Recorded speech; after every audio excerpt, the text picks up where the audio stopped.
Hello everyone, कैसे हो आप सभी लोग। इस वीडियो में हम डिस्कस करने वाले हैं सीपीटी एंड डीईएसटी के बारे में, जिसे हम एसएससी सीजीएल टीयर 4 के नाम से भी जानते हैं।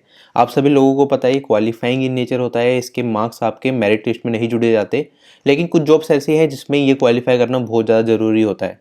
ठीक है, तो हम उन सभी पोस्ट के बारे में जानेंगे जिसमें सीपीटी एंड डीईएसटी देना ज़रूरी है। साथ ही साथ मैं आपको दिखा भी दूंगा कि एग्ज़ाम का पैटर्न क्या होता है, किस तरह से सारी चीज़ें चलती है, सब कुछ बताऊंगा मैं आपको। साथ ही साथ मैं आपको आरटीआई के थ्रू जो कॉपी मंगाई है मैंने, वो भी दिखा दूंगा कि आरटीआई में मतलब जो आप एग्जाम देने जाते हो वहाँ पे किस तरह का पैसेज दिया जाता है, जो आपको टाइप करना होता है, एक्सेल की कौन सी शीट दी जाती है, पावर पॉइंट की कौन सी शीट दी जाती है, कौन सा वर्जन आपको मिला था, सारी चीज़ें यहाँ पे बता दूंगा। साथ ही साथ आरटीआई के थ्रू मैंने ये भी पता कर लिया कि एग्जामिनेशन में इवैल्यूएशन किस तरीके से किया जाता है, एग्जामिनर किन किन चीज़ों को देखता है जो आप लिखते हो उसका। ठीक है, उसमें टाइपिंग के लिए अलग पैटर्न होता है इवैल्यूएशन का, और अगर हम बात करें एक्सेल और पावर पॉइंट के लिए अलग इवैल्यूएशन का क्राइटेरिया होता है, और कितने परसेंटेज एरर अलाउड है, सारी चीज़ें मैं आपको इसी वीडियो में बता दूंगा। इससे बाहर आपको कुछ भी जानने की जरूरत नहीं है सीपीटी एंड डीएसटी के बारे में। ठीक है, और अगर टाइम मिला तो चैनल पे कुछ वीडियोज भी आ जाएंगी। देखो, डीईएसटी जो बेसिकली टाइपिंग ही होता है, उसमें तो आपको टाइपिंग सीखनी पड़ेगी। उसके रिगार्डिंग मैं ऑलरेडी बहुत सारी वीडियोज बना चुका हूँ कि किस तरह से आप फ्री ऑफ कॉस्ट घर बैठे बैठे टाइपिंग सीख सकते हो 2 महीने में, बहुत अच्छे से, दिन का 1 घंटा देके भी। और सीपीटी में अगर हम बात करें, पावर पॉइंट और एक्सेल भी आता है, उसमें कैसे करना है उसके ऊपर देखेंगे, कुछ वीडियोज बना दूंगा, वरना मैं वीडियो के लिंक शेयर कर दूंगा जहाँ से आप कर सकते हो। ठीक है, तो शुरू करते हैं। सबसे पहले मैं आपको बता दूं, इनके मॉड्यूल समझ लेते हैं पहले कि सीपीटी क्या होता है और डीईएसटी क्या होता है। देखो, अभी टीयर 3 हो गया आपका, उसके बाद एक कट ऑफ आएगी। एक कट ऑफ में हो गया उन कैंडिडेट्स के बारे में जो सीपीटी देंगे, और एक कट ऑफ होगी उन कैंडिडेट्स के बारे में जो डीईएसटी देंगे। जिन बंदों का नाम दोनों ही लिस्ट में होगा उन्हें सिर्फ सीपीटी देना होगा, डीईएसटी नहीं देना होगा। ठीक है, सीपीटी क्या होता है? कंप्यूटर प्रोफिशिएंसी टेस्ट होता है। इसके अंदर 3 मॉड्यूल आते हैं। Module 1 word processing, module 2 spreadsheet and module 3 generation of slides. अब जो सीपीटी देते हैं उन्हें डीएसटी क्यों नहीं देना होता? तो डीएसटी कुछ अलग से नहीं होता। डीएसटी में सिर्फ मॉड्यूल 1 होता है, दैट इज वर्ड प्रोसेसिंग। जो सीपीटी का मॉड्यूल 1 है वही DST data entry skill test भी आपका होता है। ठीक है, तो आपको डीएसटी अलग से नहीं देना अगर आप सीपीटी दे रहे हो। अगर सीपीटी नहीं देना, खाली डीएसटी देना है, तो खाली आपका वर्ड प्रोसेसिंग का मॉड्यूल होगा। अब कौन कौन सी जॉब्स है जिनके लिए आपको एग्जाम देना पड़ता है? सीपीटी आपको देना पड़ेगा अगर आप चाहते हो असिस्टेंट सेक्शन ऑफिसर बनना in CSS, MEA, SFIO, GSI, mines, CBIC. और अगर हम बात करें डीएसटी आपको किन एग्जाम के लिए देना पड़ेगा? Assistant in CBC and CBDT. ठीक है, और अगर हम बात करें assistant in CBC and CBDT, अगर आपको ये पोस्ट चाहिए तो ऑब्वियसली बात है कि आपने सीपीटी की कट ऑफ क्लियर करी होगी, क्योंकि एसएससी का पैटर्न ही कुछ तरीके से है, बहुत ज़्यादा लोग बुलाए जाते हैं। ठीक है, जो खाली डीईएसटी की कट ऑफ क्लियर करते हैं उनके लिए कोई भी चांस नहीं होता कि उनका फाइनल सिलेक्शन नहीं होगा। अगर आप सीपीटी की कट ऑफ क्लियर कर रहे हो, उसके बाद में कुछ ज़्यादा नंबर लाने पड़ते हैं आपको, तब जाके सिलेक्शन होता है। कट ऑफ के बारे में हम बाद में डिस्कस करेंगे। ठीक है, तो ये 3 मॉड्यूल्स आपको देने पड़ेंगे। पहला वर्ड प्रोसेसिंग मॉड्यूल, जिसमें आपको 2000 की डिप्रेशन करने पड़ेंगे 15 मिनट के अंदर। इसका मतलब 27 वर्ड पर मिनट की आपकी टाइपिंग स्पीड होनी चाहिए। जो आपको की डिप्रेशन करने होंगे वो आपका माइक्रोसॉफ्ट वर्ड नहीं होगा। होता क्या है, उसमें एक नोटपैड जैसा तो सॉफ्टवेयर मिलेगा आपको, जिसमें यहाँ पे टाइमर होगा। ठीक है, तो आप यहाँ पे आपको एक पैसेज दिया जाएगा हार्ड कॉपी में। ठीक है, प्रिंटेड कॉपी आपको दी जाएगी, वहां से देख के आपको टाइप करना होगा यहाँ पे। ठीक है, 15 मिनट दी जाएंगे। जैसे आप स्टार्ट करोगे यहाँ पे टाइमर स्टार्ट हो जाएगा, 15 मिनट पूरे मिलेंगे आपको, आराम से आप लिख सकते हो। ठीक है, पैसेज कैसा आता है वो मैं आपको अभी दिखा दूंगा कि पिछले साल क्या पैसेज आया था 2017 में। ठीक है, तो उससे आपको आइडिया लग जाएगा। सिंपल होता है, कोई दिक्कत नहीं आती। ये क्वालिफाई करना बहुत ज़्यादा जरूरी होता है। अगर आपका वर्ड प्रोसेसिंग मॉड्यूल, मतलब अगर आप ये क्वालिफाई नहीं कर पाए तो आपके दोनों मॉड्यूल भी चेक नहीं किए जाएंगे। आप सीपीटी में भी हार जाओगे, डीईएसटी में भी फेल हो जाओगे। ठीक है, तो फिर इनमें से कोई भी जॉब आपको नहीं मिलेगी। तो पहला मॉड्यूल सबसे ज़्यादा इंपॉर्टेंट है, वर्ड प्रोसेसिंग मॉड्यूल, या फिर अगर हम बात करें डीईएसटी। ठीक है, तो इसमें फेल होने का कोई मतलब बनता भी नहीं अगर आपने टाइपिंग की अच्छे से प्रैक्टिस करी है। ठीक है, कीबोर्ड पे अलग से प्रैक्टिस कर लो अच्छे से, कोई दिक्कत नहीं आती। ठीक है, विंडोज मिलती है आपको, जो कंप्यूटर होता है विंडोज कंप्यूटर होता है। माइक्रोसॉफ्ट का अगर हम ऑफिस की बात करें, जो एक्सेल और पावर पॉइंट, वो 2007 वर्जन मिला था 2017 में, तो लेकिन हो सकता है किसी सेंटर में आपको 2010 या 2013 भी मिले। तो इन तीनों ही वर्जन पे आप एक बार देख के चले जाना कि किस तरह से चीज़ें आती हैं। स्प्रेडशीट क्या है आपका? स्प्रेडशीट मॉड्यूल होता है आपका एमएस एक्सेल। ठीक है, एमएस एक्सेल 2007 वाले वर्जन में प्रैक्टिस करके जाना है आप सभी लोगों को, पिछली बार वो दिखा था। ठीक है, इसके लिए भी आपको 15 मिनट मिलते हैं। और सबसे बुरी बात क्या होती है इस मॉड्यूल के लिए, जो एग्जामिनर वहां पे होगा वो आपको बोलेगा आपका टाइम स्टार्ट हो गया, और वही आपको बताएगा आपका टाइम खत्म हो गया। ठीक है, तो घड़ी के बिना बड़ी दिक्कत आ जाती है वहां पे। वैसे आपको ले जाने नहीं दी जाएगी अंदर घड़ी, लेकिन अगर आप जहां बैठे हो आसपास घड़ी है तो आप टाइम देख पाओगे, वरना आपका टाइम का शेड्यूल छूट जाएगा और हो सकता है कि 15 मिनट आपके हो जाए और आपको पता भी ना चले। तो एग्जामिनर से बार बार पूछोगे, उसमें भी टाइम वेस्ट हो जाएगा। तो यहाँ पे थोड़ी सी आपको स्पीड बना के चलनी पड़ेगी। यही एक ऐसा मॉड्यूल है जिसमें से ज़्यादातर लोगों को प्रॉब्लम आती है, एक्सेल में प्रॉब्लम आती है। थर्ड मॉड्यूल होता है जनरेशन ऑफ स्लाइड्स, ये पावर पॉइंट होता है, ये भी आसानी से हो जाता है, फिर भी इसमें भी दिक्कत नहीं आती। लेकिन जो सेकंड मॉड्यूल है that is generation of slides, इसमें ज़्यादातर लोगों को दिक्कत आती है। तो इसे आपको बहुत अच्छे से करना है। होता क्या है, पहले आपका वर्ड प्रोसेसिंग मॉड्यूल हो गया, उसके बाद शीट्स वगैरह कलेक्ट कर ली जाती हैं। शीट्स में दिखा दूंगा किस तरह की शीट होती है, उसमें रोल नंबर वगैरह कैसे लिखना होता है। उसके बाद वो कलेक्ट कर ली गई, उसके बाद आपको स्प्रेडशीट मॉड्यूल आपका स्टार्ट हो जाएगा, 15 मिनट का ये होगा। उसके बाद वो शीट्स कलेक्ट कर ली जाएंगी, उसके बाद जनरेशन ऑफ स्लाइड्स होगा।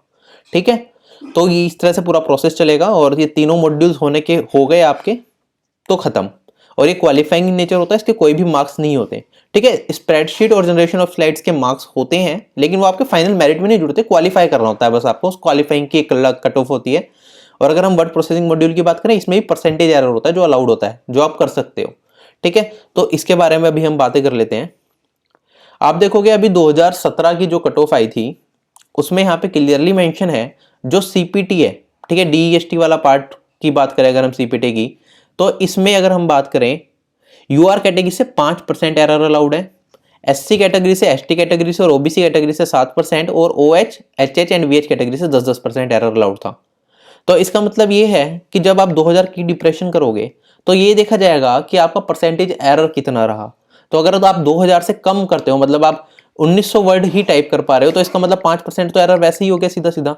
तो आप वहीं पे डिस्क्वालीफाई हो जाओगे यूआर कैटेगरी से, क्योंकि आपका एरर वैसे ही बढ़ जाएगा, आधी गलती भी करोगे तो ये तो पक्का है कि आपको पूरे वर्ड तो टाइप करने पड़ेंगे 2000। ठीक है, और परसेंटेज एरर कैसे देखा जाएगा, देखो जो आपका रिजल्ट आया था ना 2017 का फाइनल, देखो आप यहाँ पे देखोगे डीईएसटी के बराबर में 0.91 लिखा है। 0.91 का मतलब क्या है कि जो हमारा एरर रहा ना वो 0.91% रहा। ठीक है, तो आपका यहाँ पे 5 से ज्यादा एक्सीड नहीं करना चाहिए यूआर कैटेगरी से, एससी कैटेगरी से 7 से ज्यादा नहीं होना चाहिए, एसटी कैटेगरी से 7 से ज्यादा नहीं होना चाहिए, ओबीसी 7। ठीक है, इस तरह से चलेगा। तो आपके रिजल्ट में कुछ इस तरह का आपको देखने को मिलेगा डीईएसटी में। उसके बाद अगर हम बात करें, मैंने बताया आपको एक मॉड्यूल 2 होता है, एक मॉड्यूल 3 होता है। मॉड्यूल 2 क्या हो गया आपका, एक्सेल, और मॉड्यूल 3 हो गया आपका पावर पॉइंट। ठीक है, तो मॉड्यूल 2 और मॉड्यूल 3 दोनों 100 नंबर के होते हैं, दोनों 100 नंबर के हो गए। 100 नंबर में से दोनों को मिलाने के बाद आपकी कट ऑफ निकाली जाती है। मतलब पर्टिकुलर मॉड्यूल में आपको कुछ मार्क्स नहीं लाने होते, दोनों को मिला के देखे जाएंगे 200 नंबर में से आपके कितने मार्क्स आ रहे हैं। ठीक है, तो इसकी अलग कट ऑफ है, जैसे SC, ST and OBC category तीनों के 100 है। ठीक है, 200 में से सिर्फ आपको 100 नंबर लाने थे। ओएच कैटेगरी से भी 100, एचएच कैटेगरी से 100, वीएच कैटेगरी से भी 100 और यूआर कैटेगरी से 120। ठीक है, बस 120 नंबर 200 में से लाने हैं और आप क्वालिफाई कर जाओगे। और मार्क्स इस तरह से मिलते हैं, स्लाइड कैसी दी जाती है वो भी अभी हम देखेंगे। उसके बाद अगर हम बात करें, अगर आपको सिर्फ डीएसटी क्लियर करना है, जो कि मैंने बताया कि टैक्स असिस्टेंट की पोस्ट के लिए होता है इन सीबीसी एंड सीबीडीटी, उसमें SC category 7, ST 7, OBC 7, ESM 7, OH 10, HH 10, VH 10 और यूआर 5%, इतना परसेंट एरर अलाउड है। ठीक है, अभी एक्स सर्विसमैन का भी होगा इस बार, मेरे ख्याल से एक्स सर्विसमैन का यूआर की कैटेगरी इतना ही रख देंगे, वरना ओबीसी कैटेगरी इतना रख देंगे। ठीक है, तो 5 से 7% ही होगा, वो अभी शायद डिक्लेयर नहीं किया गया। ठीक है, तो मेरे ख्याल से तो इतनी कोई दिक्कत आपको आनी नहीं चाहिए। और ये डीईएसटी क्या है, मैंने बताया टाइपिंग मॉड्यूल, जो इसका सीपीटी का पार्ट 1 था वही है, सेम है। ठीक है, जो कट ऑफ गई है वो भी लगभग सेम है, तो उसमें कोई फर्क नहीं है। ये चीजें क्लियर हो गई। अब हम आगे बढ़ते हैं, टीयर 4 की कॉपी दिखा देता हूँ आरटीए के थ्रू कि कैसी कॉपी होती है।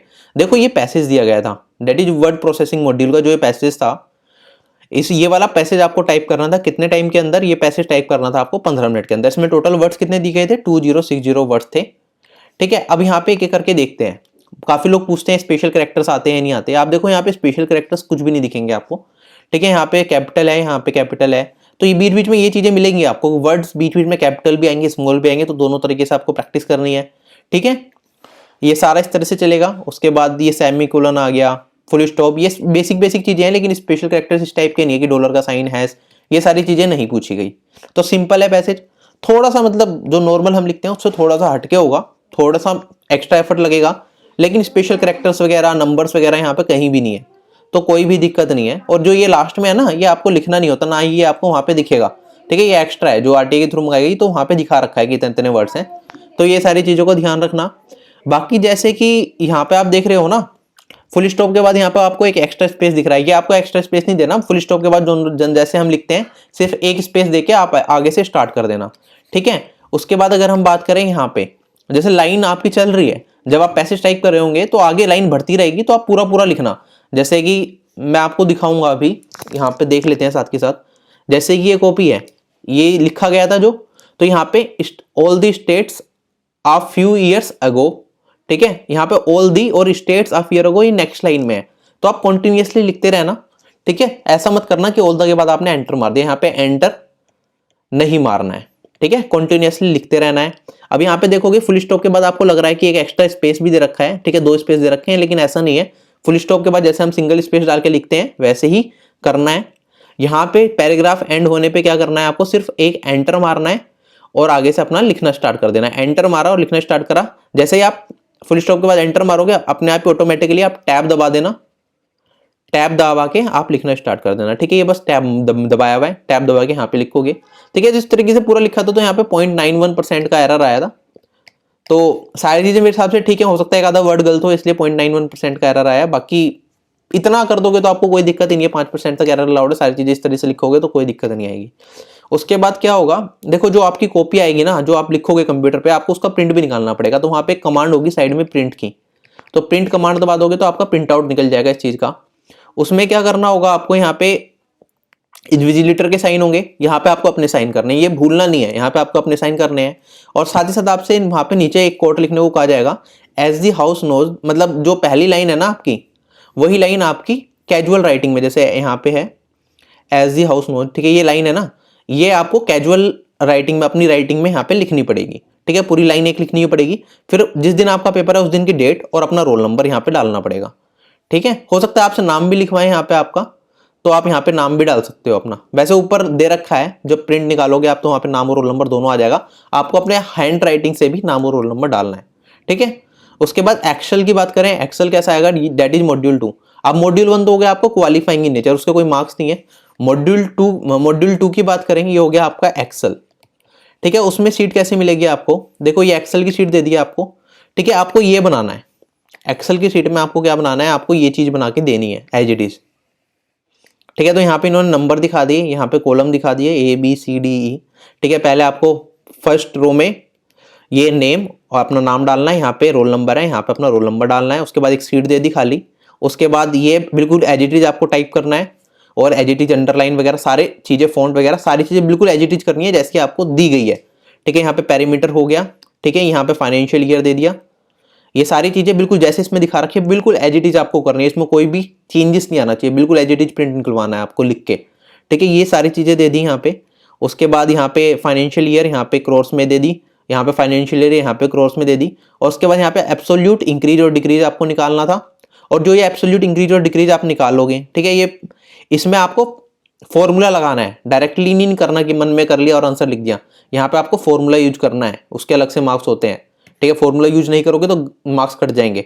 और यहाँ पे percentage increase and decrease, again यहाँ पे फॉर्मूला लगाने के बाद आपको निकालना है और उसका प्रिंट निकालना है। मैं आपको अभी दिखा दूंगा कि फॉर्मूला लगा के कैसे निकाला है और मार्क्स भी कैसे कटे हैं, वो भी देखेंगे, ठीक है। तो ये चीजें देख लेना।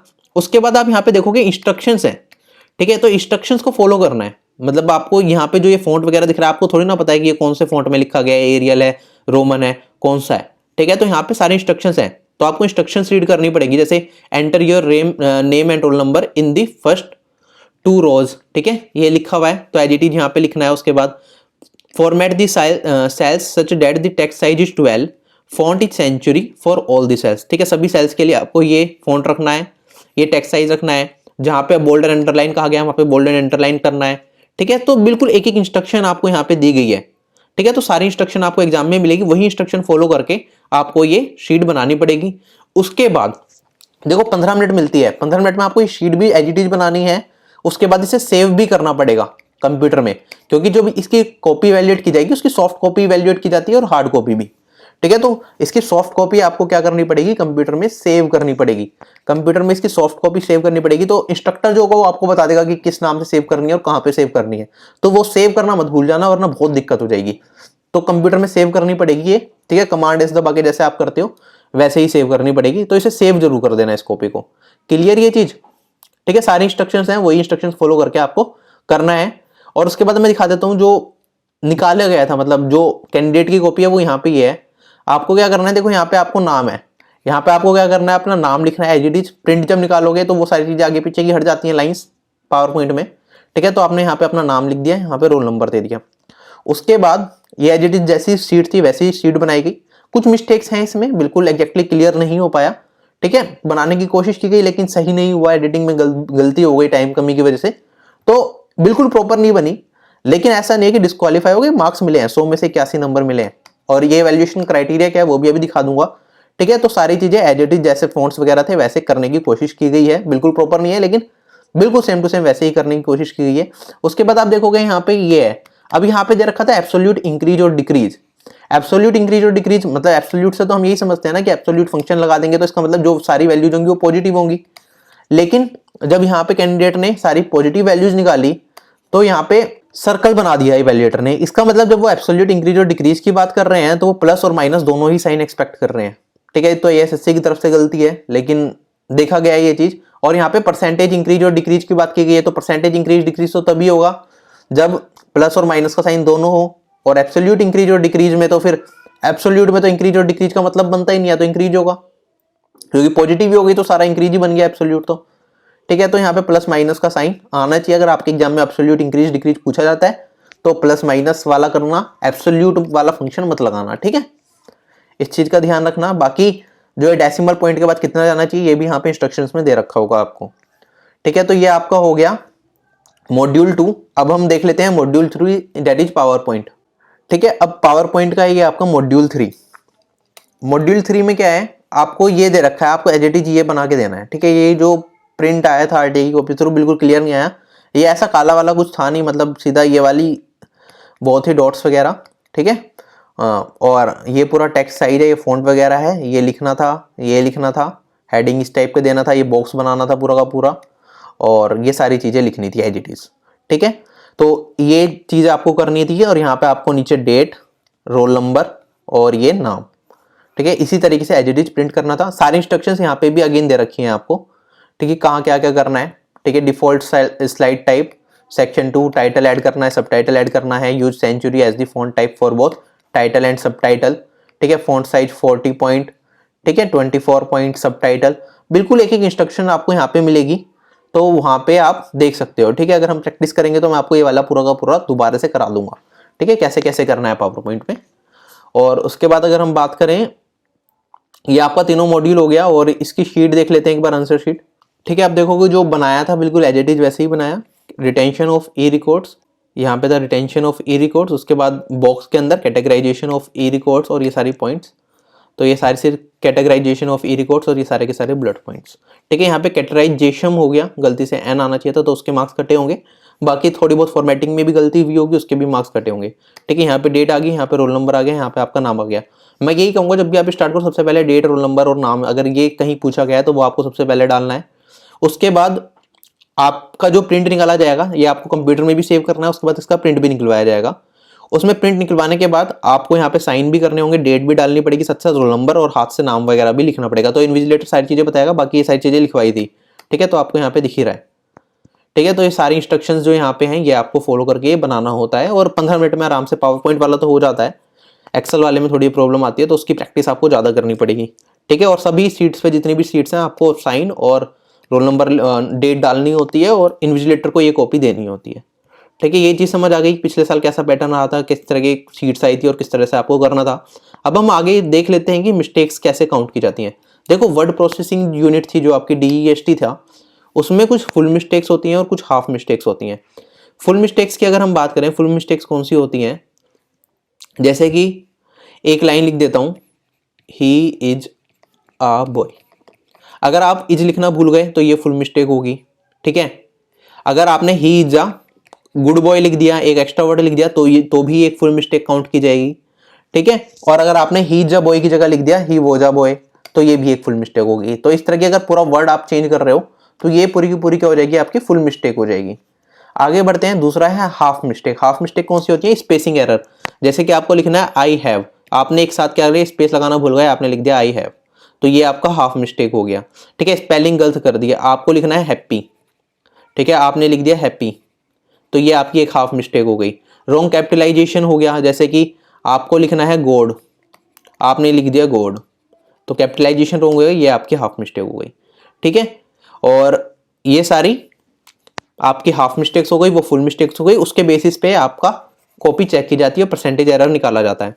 उसके बाद अगर हम बात करें, अगर आप कोई भी करेक्शन निकालते हो, प्रिंट निकालने के बाद पेन या पेंसिल से कोई भी चेंजेस करते हो, तो वो काउंट नहीं किया जाता। और ऐसा करना भी मत, जो आपने टाइप किया वही प्रिंट आएगा, वही दिखाना है आपको, वही देना, उसमें कोई चेंजेस रिटन टेक्स्ट में मत करना। ठीक है, प्रॉब्लम हो सकती है आपको। क्लियर। उसके बाद अगर हम बात करें जो मॉड्यूल 2 एंड मॉड्यूल 3 है, तो मॉड्यूल 2 एंड मॉड्यूल 3 का देख लेते हैं इवैल्यूएशन क्राइटेरिया क्या है। ये आपका हो गया module 3, that is power point.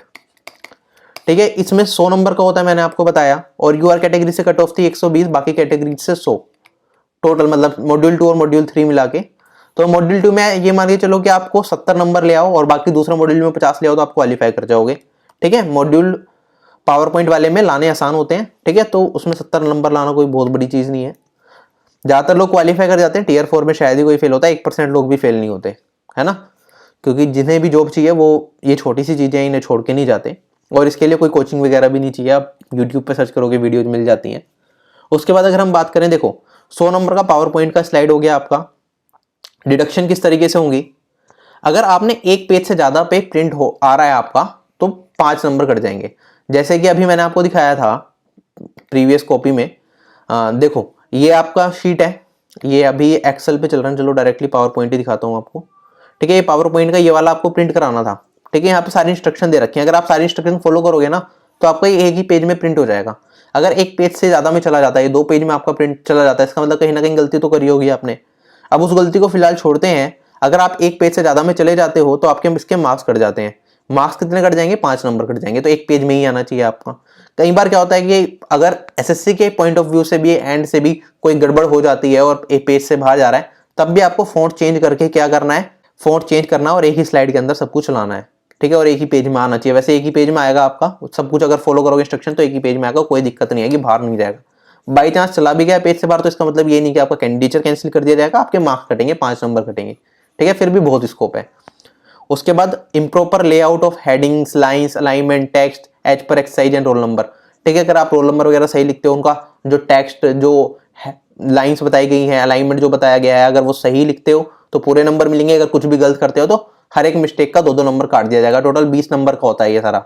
ठीक है, उसके बाद अगर हम बात करें marks in mistakes in entry of text, numbers, change in font, effects. ठीक है, अगर नंबर वगैरह कुछ लिखना भूल गए तो उसके भी मार्क्स कटेंगे, बोल्ड अंडरलाइन सही नहीं किया उसके भी मार्क्स कटेंगे, तो हर एक मिस्टेक का 2 नंबर यहाँ पे काटा जाएगा। उसके बाद अगर हम बात करें बॉर्डर वगैरह सही नहीं बनाए, लाइन सही नहीं खींची, तो उसके 5 नंबर काटे जाएंगे एक मिस्टेक के।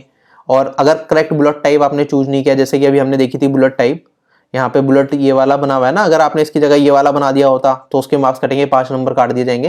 ठीक है, ये चीजें हैं। क्लियर, तो ये मिस्टेक्स हो गई आपकी पावर पॉइंट की। अगर हम बात करें अब एक्सेल की, तो एक्सेल में कैसे वैल्यूड होगा, अगेन ये भी 100 नंबर का होगा आपका। ठीक है, अगर आपने क्रिएट कर दी सारी चीजें मिला जुला के, तो 50 नंबर की अगर हम बात करें, यहाँ पे एक से ज्यादा पेज पे प्रिंट गया तो अगेन 5 नंबर काट लिए जाएंगे। इम्प्रॉपर लेआउट गया तो हर एक मिस्टेक के 2 नंबर, जैसे कि आपका पावर पॉइंट में था। ठीक है, एंड डेटा एंट्री करने में कोई गड़बड़ कर दी, फॉन्ट साइज में कुछ गड़बड़ कर दी, तो अगेन 2 नंबर हर एक मिस्टेक के, बिल्कुल सेम है जैसे कि पावर पॉइंट में है। उसके बाद अगर हम बात करें, सही फॉर्मेट आपको यूज करना है। ठीक है, सेल वैल्यूज सही होनी चाहिए और फॉर्मूले अप्लाई होने चाहिए, ये बहुत इंपॉर्टेंट है। अप्लाइंग फॉर्मूला, बिना फॉर्मूला अप्लाई करे आप करके आओगे तो बहुत दिक्कत आ जाएगी, हो सकता है क्वालिफाई भी ना कर पाओ। तो फॉर्मूले अप्लाई करने जहां जहां चाहिए, जैसे कि अभी absolute increase decrease, percentage increase decrease पूछा गया था वहां पे, तो फॉर्मूला अप्लाई करके वो निकालना है। ठीक है, not using formula for calculating cell value, 10 number हर एक सेल के कट जाएंगे अगर फॉर्मूला यूज नहीं करोगे तो फेल हो जाओगे। ठीक है, रॉन्ग फॉर्मेट या फिर सेल वैल्यू गलत लिख रहे हो, जो कैलकुलेट करके आनी चाहिए वैल्यू वो नहीं आ रही, तो 5 नंबर हर एक सेल के कट जाएंगे। तो छोटे छोटे फॉर्मूलाज होते हैं, वो अच्छे से करके जाना प्रैक्टिस। अगर गलती करती है वहां पे तो बहुत दिक्कत आ जाएगी, एक्सेल में बहुत ज्यादा नंबर कट जाएंगे, फिर कवर करना मुश्किल हो जाएगा। तो यही है कि पावर पॉइंट में मैं कहता हूँ कि 70 नंबर लाना बहुत आसान है और एक्सेल में 50 नंबर लाना बहुत आसान है। ठीक है, तो 120 बन गए, कट ऑफ क्लियर हो गई। बाकी जनरली लोग इतना 160 170 आसानी से स्कोर करते हैं। ठीक है, 10-12 दिन भी कर लोगे आप प्रैक्टिस तो इतना स्कोर कर जाओगे। इसमें लीनियंटली मत लेना, मैं तो यही कहूंगा कि अभी से रोज का आधा 1 घंटा दो और अच्छे से 10-15 दिन में पूरी चीजें टॉपिक तैयार कर लो। उसके बाद थोड़ी थोड़ी प्रैक्टिस करते रहना, एग्जाम से पहले थोड़ी प्रैक्टिस कर लेना, तो कैसी भी दिक्कत नहीं आएगी। ठीक है, तो इस वीडियो में इतना ही। मुझे लगता है कि बहुत कुछ हमने बातें कर ली, सब कुछ ही बता दिया मैंने आपको। और जो आपका ये होगा, हाँ ये और समझ लो, जो आपका डॉक्यूमेंट वेरिफिकेशन होगा या तो उसी दिन आपको देना होगा ये पेपर सीपीटी का, या फिर उससे अगले दिन होगा, ठीक है। तो उस हिसाब से जाना, अपने आप को प्रिपेयर रखना। डॉक्यूमेंट वेरिफिकेशन में जो भी डॉक्यूमेंट्स हैं सारे अच्छे से कलेक्ट कर लेना। आपके एसएससी का जो नोटिफिकेशन था उसमें मेंशन कर रखा है कि कौन कौन से डॉक्यूमेंट्स आपको लेके जाने हैं, वो सारे डॉक्यूमेंट्स आप लेके जाना। और कुछ लोग बोलते हैं कि उनकी मार्कशीट जो है वो कंपाइल्ड वाली है, तो मैं ये कहूँगा कंपाइल्ड वाली मार्कशीट भी ले जाना और इंडिविजुअल मार्कशीट भी ले जाना हर सेमेस्टर की, क्योंकि कई सेंटर पे तो कंपाइल्ड मांग लेते हैं, कंपाइल से काम चल जाता है, कहीं कहीं पे कंपाइल से काम नहीं चलता, ठीक है। वो कहते हैं इंडिविजुअल दिखाओ, तो दोनों तरह की मार्कशीट लेके जाना। और हाँ, जब आप डॉक्यूमेंट वेरिफिकेशन पे जाओगे तो उस टाइम पे जो आपका एडमिट कार्ड होगा, ठीक है, टीयर 3 और टीयर 4, मतलब डॉक्यूमेंट वेरिफिकेशन में भी आपको एडमिट कार्ड लेके जाना होता है, और जब सीपीटी देने जाओगे तब भी एडमिट कार्ड लेके जाना होगा। तो जब डॉक्यूमेंट वेरिफिकेशन के टाइम पे आप एडमिट कार्ड लेके जाओगे, वो वहां पे आपके एडमिट कार्ड पे एक स्टैंप लगाएंगे वेरीफाइड की, ठीक है। तो वही वाला एडमिट कार्ड आपको सेंटर पे लेके जाना है जब आप सीपीटी देने जाओगे, ठीक है, क्योंकि कुछ सेंटर्स पे वो प्रॉब्लम क्रिएट करते हैं कि वो वाला एडमिट कार्ड नहीं है, ठीक है। तो जो डॉक्यूमेंट वेरिफिकेशन के टाइम पे एडमिट कार्ड लेके जा रहे हो वही लेके जाना। बाकी अगर बात करें टाइपिंग के लिए, वीडियोज आ रखी है ऑलरेडी कि कैसे टाइपिंग सीख सकते हो फ्री ऑफ कॉस्ट, कौन सा सॉफ्टवेयर अवेलेबल है, सब कुछ आपको चैनल पे मिल जाएगा, थोड़ा सा सर्च कर लेना, ठीक है। एसएससी सीजीएल करके कंप्लीट प्लेलिस्ट है, वो प्लेलिस्ट देख लेना, सब कुछ है, सारी वीडियोज उसमें अवेलेबल है, ये भी उसी में डाल दी जाएगी, ठीक है। तो इस वीडियो में सिर्फ इतना ही। बाय बाय, टेक केयर, आपका दिन शुभ हो, जय हिंद।